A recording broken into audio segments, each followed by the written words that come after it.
नमस्कार दोस्तों, स्वागत है आपका अपने YouTube channel bio by Virendra sir पर। दोस्तों, हम 12th बायोलॉजी का लेसन नंबर 29 मानव में रासायनिक समन्वय, ये जो ग्रंथियों वाला जो चैप्टर था, अंतःस्रावी ग्रंथियां, उनके बारे में अध्ययन कर रहे थे। हमने कुछ टॉपिकों का अध्ययन कर लिया था। आज का हमारा टॉपिक है अधिवृक्क ग्रंथि या एड्रीनल ग्रंथि। एड्रीनल ग्रंथि जिसको अपन अधि यानी ऊपर, वृक्क यानी किडनी के ऊपर पाई जाने वाली ग्रंथि। मानव की जो किडनी होती है, जैसे ये मानव की क्या है, इस तरह से ये किडनी है। इन किडनियों के ऊपर, इन किडनियों के ऊपर क्या पाई जाती है? एड्रीनल ग्रंथि या अधिवृक्क ग्रंथि पाई जाती है। यानी प्रत्येक वृक्क के अग्रसिरे पर, प्रत्येक वृक्क के अग्रसिरे पर एक टोपी नुमा पीले भूरे रंग की एड्रीनल ग्रंथि, एक टोपी के रूप में एड्रीनल ग्रंथि पीले भूरे रंग की पाई जाती है। इसका निर्माण भ्रूणीय मीजोडर्म और एक्टोडर्म से होता है। निर्माण किससे होता है? मीजोडर्म व एक्टोडर्म से इसका निर्माण होता है। किसका? एड्रीनल ग्रंथि का। एड्रीनल ग्रंथि का निर्माण भ्रूणीय मीजोडर्म और एक्टोडर्म से होता है। प्रत्येक ग्रंथि का वजन की हम बात करें तो वजन इनका होता है 4 से 6 ग्राम। प्रत्येक ग्रंथि यानी दोनों के ऊपर 2 ग्रंथि है, प्रत्येक ग्रंथि का वजन 4 से 6 ग्राम होता है। इसके बाहरी भाग को, एड्रीनल ग्रंथि के बाहरी भाग को, बाहरी यानी एक्सटर्नल पार्ट को हम वल्कुट कहा जाता है, वल्कुट कहते हैं। और आंतरिक भाग को मेडुला कहा जाता है। एड्रीनल ग्रंथि के बाहरी भाग को वल्कुट और आंतरिक भाग को मेडुला कहते हैं। वयस्क व्यक्ति में इस ग्रंथि को जीवन की बुद्धिमानी कहा जाता है। जीवन की बुद्धिमानी कहा जाता है। वयस्क व्यक्ति में इस ग्रंथि को जीवन की बुद्धिमानी कहा जाता है। दोबारा से देख लीजिए, प्रत्येक वृक्क के ऊपर पीले भूरे रंग की टोपी नुमा एड्रीनल ग्रंथि पाई जाती है, जिसका निर्माण भ्रूणीय मीजोडर्म और एक्टोडर्म से होता है। वजन 4 से 6 ग्राम होता है। इसके बाहरी भाग को वल्कुट व आंतरिक भाग को मेडुला कहा जाता है। वयस्क व्यक्ति में इस ग्रंथियों को जीवन की बुद्धिमानी कहते हैं। क्यों कहते हैं वयस्क व्यक्ति में इस ग्रंथि को जीवन की बुद्धिमानी? क्योंकि यह ग्रंथि भाई डर के समय, जैसे डर या भय के समय एड्रेनलिन हार्मोन का स्रावण करती है। यह हार्मोन क्या करता है? हमारी जो ब्लड की सर्कुलेशन रेट है उसको बढ़ा देता है, या हार्ट बीट को बढ़ा देता है, ब्लड प्रेशर को बढ़ा देता है, जिससे हमें अतिरिक्त मात्रा में ऊर्जा प्राप्त होती है। इस वजह से हम उस डर का सामना कर पाते हैं। तो वयस्क व्यक्ति में इस ग्रंथि को क्या कहा गया है? जीवन की बुद्धिमानी कहा गया है। अब हम बात करें कि भाई इस ग्रंथि से कौन कौन से हार्मोन स्रावित होते हैं। इस ग्रंथि से कौन कौन से हार्मोन स्रावित होते हैं। तो अपना टॉपिक नेक्स्ट हो जाएगा कि भाई वल्कुट भाग द्वारा स्रावित हार्मोन, वल्कुट भाग से कौन कौन से हार्मोन स्रावित होते हैं। वल्कुट भाग द्वारा स्रावित हार्मोन कौन कौन से हार्मोन स्रावित करता है? तो वल्कुट भाग के द्वारा 3 हार्मोन स्रावित किए जाते हैं, जिनमें मिनरेलोकोर्टिकॉइड, ग्लूकोकोर्टिकॉइड और लिंग हार्मोन। 3 हार्मोन स्रावित करता है ये वल्कुट भाग: मिनरेलोकोर्टिकॉइड, ग्लूकोकोर्टिकॉइड और लिंग हार्मोन। पहले की बात करें हम, मिनरेलोकोर्टिकॉइड। हाँ भाई, यह हार्मोन रक्त व वृक्क में खनिज आयनों की सांद्रता का नियमन करता है। रक्त में और वृक्क यानी किडनी के अंदर जो खनिज आयन हैं उनका नियमन करने का काम कौन करता है? मिनरेलोकोर्टिकोइड करता है। यानी मिनरेलोकोर्टिकोइड रक्त व वृक्क में खनिज आयनों का नियमन करता है। इसका मुख्य पदार्थ होता है वो एल्कोस्टेरोन होता है। मुख्य पदार्थ क्या होता है? एल्कोस्टेरोन। ये एल्कोस्टेरोन सोडियम आयन और ये क्लोराइड आयनों के अवशोषण व पोटेशियम आयनों के उत्सर्जन में वृद्धि करता है। यानी ये एल्कोस्टेरोन क्या करता है? सोडियम और क्लोराइड आयन इनका तो अवशोषण करता है, इनको तो अवशोषित करेगा, और पोटेशियम आयन का उत्सर्जन करता है। यानी इन दोनों क्रियाओं को बढ़ाता है। सोडियम आयन और क्लोराइड आयन के अवशोषण में वृद्धि करेगा, पोटेशियम आयन के उत्सर्जन में वृद्धि करता है। कौन? मिनरेलोकोर्टिकोइड। मिनरेलोकोर्टिकोइड रक्त और वृक्क में खनिज आयनों का नियमन करता है। इसका मुख्य पदार्थ एल्कोस्टेरोन होता है। एल्कोस्टेरोन सोडियम और क्लोराइड आयनों के तो अवशोषण में वृद्धि करता है और पोटेशियम आयन के उत्सर्जन में वृद्धि करने का काम करता है। दूसरा होता है ग्लूकोकोर्टिकोइड्स। 2 number glucocorticoids. ग्लूकोकोर्टिकोइड्स यानी इसमें कोर्टिसोल व कोर्टिसोन 2 मुख्य पदार्थ होते हैं। कौन कौन से? कोर्टिसोल और कोर्टिसोन। कोर्टिसोन ग्लूकोकोर्टिकोइड में भाई कोर्टिसोल और कोर्टिसोन 2 मुख्य पदार्थ होते हैं। ये कार्बोहाइड्रेट, वसा व प्रोटीन के उपापचय को नियंत्रित करते हैं। किस किस के? वसा, प्रोटीन और कार्बोहाइड्रेट के उपापचय का नियंत्रण करते हैं। यकृत में ग्लूकोजिनेसिस, ग्लूकोनियोजिनेसिस और यूरियोजिनेसिस को प्रेरित करते हैं। यानी ग्लूकोज को ग्लाइकोजन में, ग्लाइकोजन को ग्लूकोज में व यूरिया के निर्माण को ये प्रेरित करते हैं। ग्लूकोजिनेसिस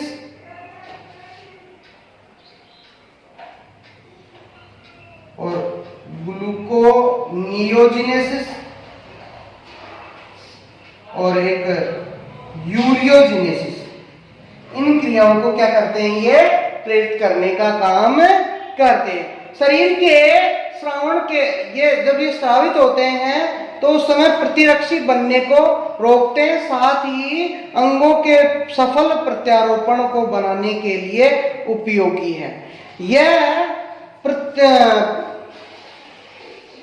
यह जो प्रधानरोधी होने के कारण या प्रतिरोधी होने के कारण इसका उपयोग गठिया व दमा के उपचार में भी ग्लूकोकोर्टिकोइड्स का उपयोग किया जाता है। तीसरा अपना आता है जिसको अपन लिंग हार्मोन के नाम से जानते हैं। तीसरा है लिंग हार्मोन। हाँ जी, एड्रिनल के वल्कुट भाग से 3 प्रकार के लिंग हार्मोन, एक तो एंड्रोजन, एस्ट्रोजन और प्रोजेस्टेरोन। एंड्रोजन, एस्ट्रोजन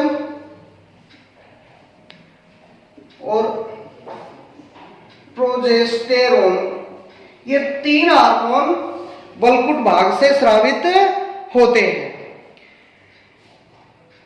ये जो बाह्य जननांगों एवं यौन व्यवहार को प्रभावित करने वाले हार्मोन है। महिलाओं में एंड्रोजन के अधिक स्रावन से चेहरे, महिलाओं में एंड्रोजन का जो अधिक स्रावन हो जाता है तो पुरुष वाले लक्षण जैसे चेहरे पर बालों का उगना, बालों का आना, इसके अलावा आवाज का भारी होना, ये सभी लक्षण हो जाते हैं। इस रोग को दीर्घलोपता कहते हैं। इस रोग को क्या कहेंगे? एंड्रोजन के अतिस्रावण को दीर्घलोपता कहते हैं। दीर्घलोपता लोकता है। दोबारा बात करें लिंग हार्मोन की, तो एड्रिनल के वनकुट भाग से 3 प्रकार के लिंग हार्मोन एंड्रोजन, एस्ट्रोजन और प्रोजेस्टेरोन स्रावित होते हैं।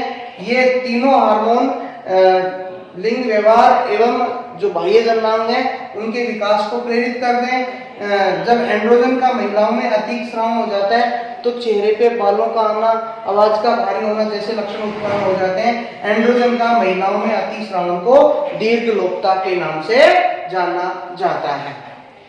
अब नेक्स्ट है अपना कि एड्रिनल के मेडुला भाग से कौन कौन से हार्मोन स्रावित होते हैं। दूसरा है मेडुला भाग से स्रावित हार्मोन, स्रावित हार्मोन। एड्रिनल के मेडुला भाग है उससे स्रावित हार्मोन की बात करें तो पहला हार्मोन आता है एड्रीनलिन हार्मोन। एड्रीनलिन हार्मोन यानी यह हार्मोन अनुकंपी तंत्रिका तंत्र में संपन्न होने वाली क्रियाओं के लिए मदद करता है। जो अनुकंपी तंत्रिका तंत्र है उसमें संपन्न होने वाली जो क्रियाएं हैं उनको मदद करने का काम करता है। यह अरेखित पेशियों को सिकोड़ता है। एड्रिनलिन हार्मोन क्या करता है? अरेखित पेशियों को सिकोड़ता है। यानी अरेखित पेशियों यानी वे पेशियां जिनके ऊपर मस्तिष्क का नियंत्रण नहीं है और अरेखित पेशियां होती हैं, उन अरेखित पेशियों को नियंत्रित करने का काम एड्रिनलिन हार्मोन करता है। यह रुधिर वाहिकाओं के व्यास को घटने से हृदय दाब को बढ़ाता है। यानी जो रुधिर वाहिकाएं हैं, रुधिर वाहिकाओं के व्यास को घटाता है, व्यास को घटाता है। अब रुधिर वाहिकाएं जैसे पहले चौड़ी थी अब कैसे हो गई? सकड़ी हो गई। तो क्या होता है? ब्लड प्रेशर इससे बढ़ जाता है, रक्त का जो प्रेशर है वो बढ़ जाता है, रुधिर दाब बढ़ जाता है। रुधिर दाब बढ़ने के कारण हृदय धड़कन बढ़ती है, आंखें हैं वो चौड़ी हो जाती हैं, पुतली फैल जाती है, रोंगटे खड़े हो जाते हैं, पसीना बहुत अधिक आता है, यकृत से ग्लाइकोजन का ग्लूकोज में परिवर्तन होकर रुधिर में आने लगता है। इस तरह के लक्षण इससे उत्पन्न होते हैं। यानी एड्रिनलिन हार्मोन है वो अनुकंपी तंत्रिका तंत्र से संबंधित क्रियाओं को नियंत्रित कर रहा है। रुधिर वाहिकाओं के व्यास को घटा रहा है। रुधिर वाहिकाओं के व्यास को घटाएगा तो सीधी सी बात है रुधिर का भाई एक दाब है वो बढ़ जाएगा, हृदय स्पंदन बढ़ जाएगी, शरीर से पसीना आने लगेगा, पुतलियां फैल जाएंगी, रोंगटे खड़े हो जाते हैं और हृदय की स्पंदन बढ़ जाती है। इस तरह के लक्षण। और जो ग्लूकोज है वो रक्त में भाई यकृत से ग्लूकोज है, ग्लाइकोजन वो ग्लूकोज में रूपांतरित होकर के रक्त में आ जाती है ताकि कोशिकाओं को पर्याप्त मात्रा में ऊर्जा मिल सके। यह हार्मोन संकटकालीन परिस्थितियों का सामना करने के लिए मनुष्य को तैयार करता है। यानी संकटकालीन जैसे कोई अचानक कोई ऐसे संकट आ गया, कोई डरावनी वस्तु सामने आ गई, तो ऐसी स्थिति में हमें उसका सामना करने के लिए एड्रिनलिन हार्मोन तैयार करता है। मानसिक तनाव, गुस्सा, डर के समय इसका स्राव अधिक होता है, अतः अधिक ऊर्जा मिलने के कारण संकट की परिस्थितियों का सामना कर लिया जाता है क्योंकि अतिरिक्त जो ग्लाइकोजन है वो ग्लूकोज में रूपांतरित होकर के कहां पे चला जाता है? रक्त में चला जाता है, जिससे कोशिकाओं को अतिरिक्त ऊर्जा मिल पाती है। दूसरा है नोर एड्रिनलिन हार्मोन। नोर एड्रिनलिन हार्मोन की बात करें तो यह एड्रिनलिन द्वारा नियंत्रित होने वाली जो क्रियाएं हैं उनके समान कार्य करता है। इसमें रुधिर वाहिका मतलब जो एड्रिनलिन काम करता है ना, एड्रिनलिन के विपरीत काम करता है। विपरीत यानी जो एड्रिनलिन काम करेगा जस्ट उसके विपरीत करेगा। अर्थात कहने का मतलब है एड्रिनलिन तो भाई रुधिर दाब को बढ़ाएगा, हृदय स्पंदन को बढ़ाएगा, पुतली फैल जाएगी, पसीना आने लगेगा, और ये हार्मोन मतलब उन्हें सामान्य स्थिति के अंदर लाता है। अर्थात यह हार्मोन परानुकंपी तंत्रिका तंत्र को नियमित करने का काम करता है। इसके द्वारा संकट के समय परानुकंपी ये एड्रिनलिन हार्मोन है, ये संकट के समय तीन प्रकार की अनुक्रियाएं करता है। एड्रिनल ग्रंथि है वो संकट के समय तीन प्रकार की क्रियाएं करती है। एड्रिनल ग्रंथि संकट के समय तीन प्रकार की अनुक्रियाएं करती है। कौन कौन सी? भय, जिसको अपन बोलते हैं फियर। दूसरा है संघर्ष, फाइट,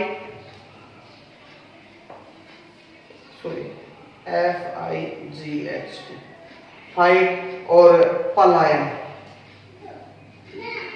FLIGHT। मतलब तीन प्रकार की अनुक्रियाएं कर रही है ये ग्रंथि। एड्रिनल ग्रंथि तीन प्रकार की अनुक्रियाएं कर रही है। भय यानी फियर, संघर्ष, और संघर्ष को क्या बोलेंगे? फाइट, और पलायन यानी फ्लाइट। तीन प्रकार के अनुक्रियाएं करने का काम करती है। इसलिए अधिवृक्क मध्यांश को या अधिवृक्क मेडुला को, अधिवृक्क के मेडुला भाग को, अधिवृक्क ग्रंथि के, एड्रिनल ग्रंथि के मेडुला भाग को 3F ग्रंथि भी कहते हैं। 3F, F fear, fight, flight, 3F, ये 3F हो गए, तो इसको 3F ग्रंथि भी कहा जाता है। किसको? एड्रिनल ग्रंथि के मेडुला भाग को।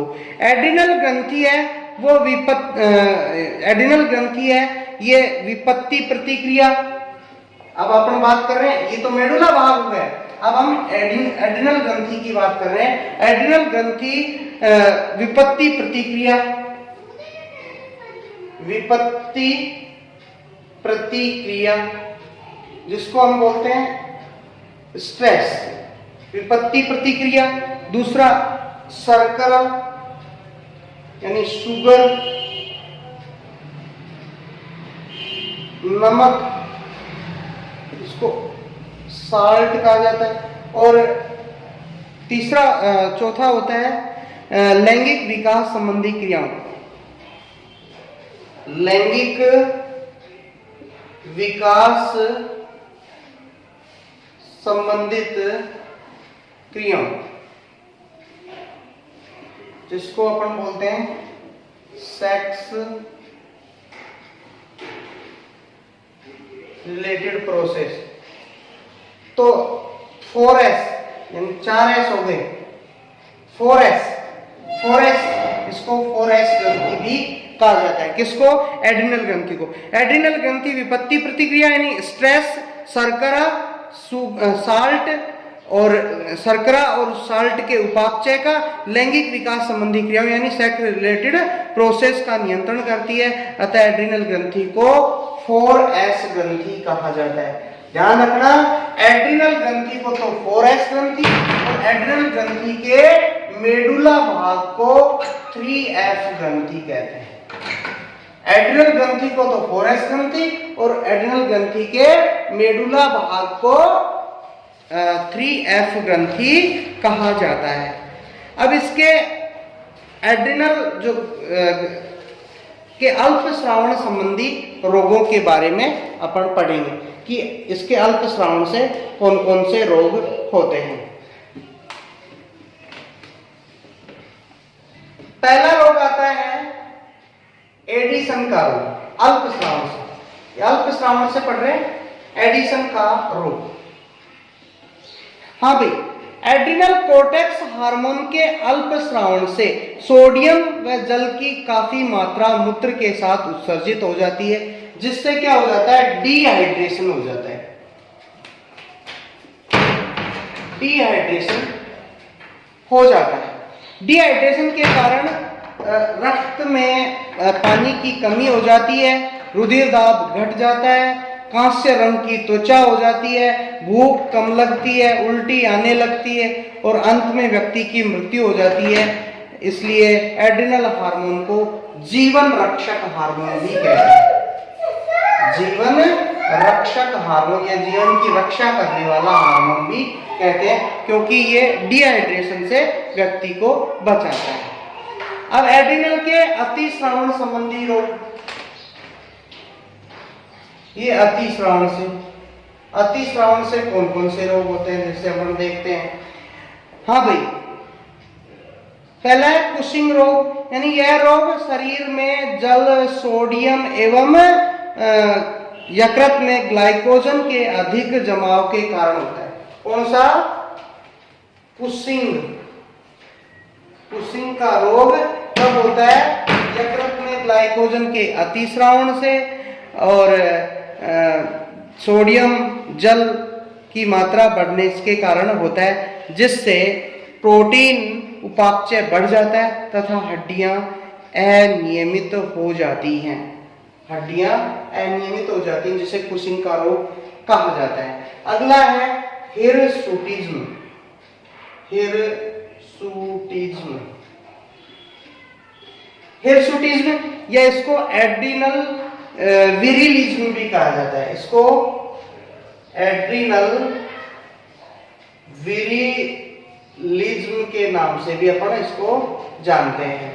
यानी एड्रिनलिन हार्मोन की अधिकता होने पर स्त्रियों में पुरुषों जैसे लक्षण उत्पन्न होने लगते हैं, जैसे दाढ़ी मूंछ का आना, आवाज का भारी होना। एड्रिनलिन के अतिस्रावण से महिलाओं में पुरुषों जैसे लक्षण उत्पन्न हो जाते हैं, जैसे दाढ़ी मूंछ का आना, आवाज का भारी होना, शरीर पे बालों का अधिक होना जैसे लक्षण उत्पन्न हो जाते हैं, जिसे हम क्या कहेंगे? हिरसुटिज्म या एड्रिनल विरिलिज्म कहा जाता है। नेक्स्ट है हमारा, इसको गायनेकोमेस्टिया कहा जाता है। गायनेकोमेस्टिया अगला रोग है, मेस्टिया।